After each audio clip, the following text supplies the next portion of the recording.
Hi friends, welcome to my channel. எல்லோரும் எப்படி இருக்கீங்க? இன்றைக்கி வந்து நம்ம என்ன பார்க்க போகிறோன்னா, வீட்டில் எப்படி சிம்பிளாக குல்ஃபி எப்படி பண்ணுறதுன்னு பார்க்க போகிறோம். அதுவும் எந்த ஐஸ் மோல்டு இல்லாமல் வீட்டில் கிளாஸ் வச்சு எப்படி சிம்பிளாக பண்ண போகிறோன்னு பார்க்கலாம் வாங்க. ஃபஸ்ட்டு வந்து நான் 1/2 லிட்டர் தண்ணி ஊற்றாமல் பால் எடுத்துக்க. அது வந்து நல்லா சூடு பண்ணுன்னு பொங்கக்கூடாது. இந்த மாதிரி கரண்டி வச்சு நல்லா கலக்கிக்குங்க. அதில் வந்து நான் 1/2 கப் அளவு ஆச்சி பாதாம் பவுட்ரு வந்து அதில் போட்டுட்டு நல்லா கட்டி இல்லாமல் நல்லா கலக்கி விடணும். கொஞ்சம் கொஞ்சமாக போட்டு கலக்குங்க, இல்லைன்னா ஒரே வாட்டி போட்டால் அது பால் சூடாக இருக்கிறதுனால சடனாக கட்டி மாதிரி ஆகிடும். அதனால் கொஞ்சம் கொஞ்சமாக போட்டு கலக்கிக்குங்க. பாதாம் பவுட்ரு வந்து நம்ம வீட்டில் போடுறதோட ரெடிமேடு ஆச்சி பவுட்ரு வந்து ரொம்ப நல்லாயிருக்கு, டேஸ்ட்டும் நல்லாயிருக்கு, கலரும் நல்லாயிருக்கு. நான் எப்போவுமே குல்ஃபி பண்ணும் போது இதை தான் யூஸ் பண்ணுவேன். ரொம்ப நல்லாயிருக்கும், டேஸ்ட்டும் நல்லாயிருக்கும். இப்போ வந்து நான் 1 லிட்டர் பாலுக்கு வந்து 1 கப் ஃபுல்லாக சுகர் எடுத்துருக்கேன்.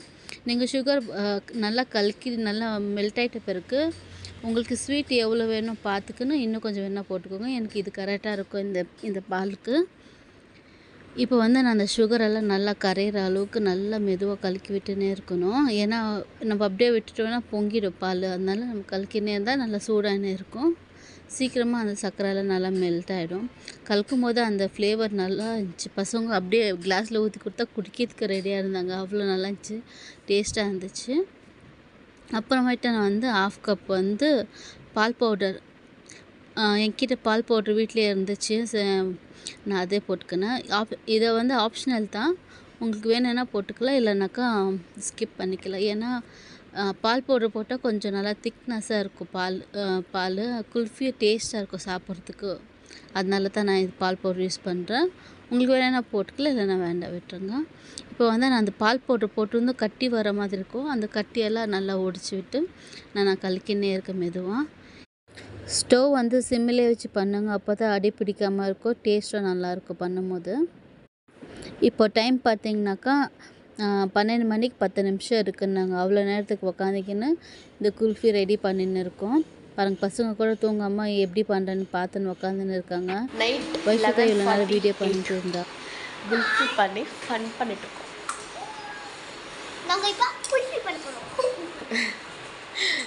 எங்கள் தீட்டா குல்ஃபி மிக்ஸ் எல்லாம் பண்ணிட்டு இருக்காங்க.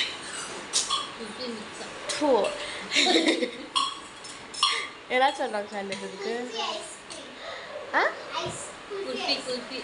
குல்ஃபி தான், அது என்ன சொல்லுவாங்க? குல்ஃபி ஐஸ் பண்ணிருக்கோம். நைட் அதுவும் எவ்வளோ டைம்? 11:52 11:49 அப்படின்னா 11:50 தான் ஆகும்.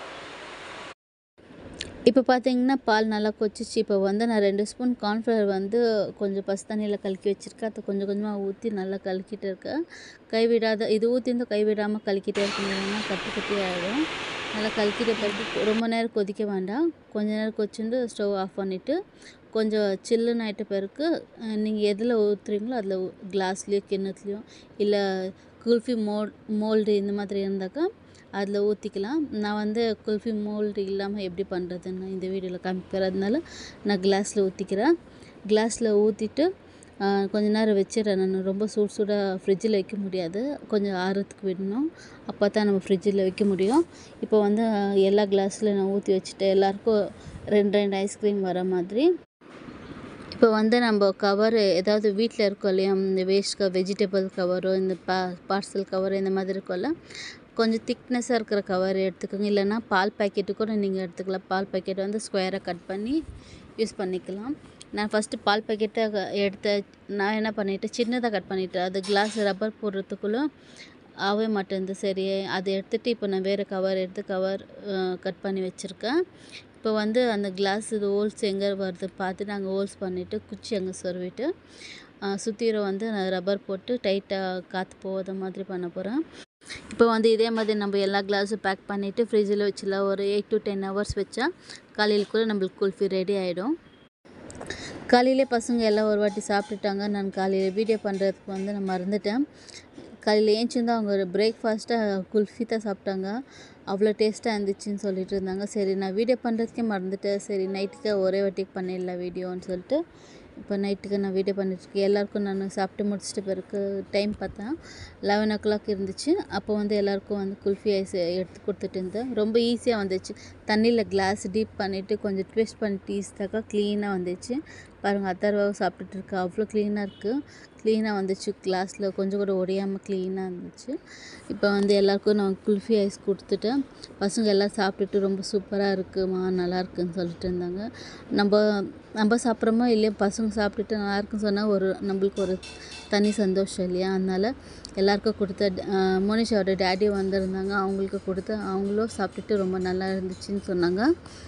எல்லாருக்கும் பிடிச்சிருந்துச்சி. நீங்களும் ஒரு வாட்டி உங்கள் வீட்டில் ட்ரை பண்ணி பாருங்கள். நல்லா இருந்துச்சுனாக்கா கமெண்ட் பண்ணுங்கள். இந்த மாதிரி குக்கிங் விலாகெல்லாம் நம்ம சேனலில் அடிக்கடி வரணுன்னாக்கா எனக்கு கமெண்ட் பண்ணுங்கள். உங்களுக்கு எந்த மாதிரி வீடியோஸ் எல்லாம் போடணுன்னு கமெண்ட் பண்ணுங்கள். இந்த வீடியோ உங்களுக்கு பிடிச்சிச்சின்னா லைக் பண்ணுங்கள், ஷேர் பண்ணுங்கள், கமெண்ட் பண்ணுங்கள். பாய்.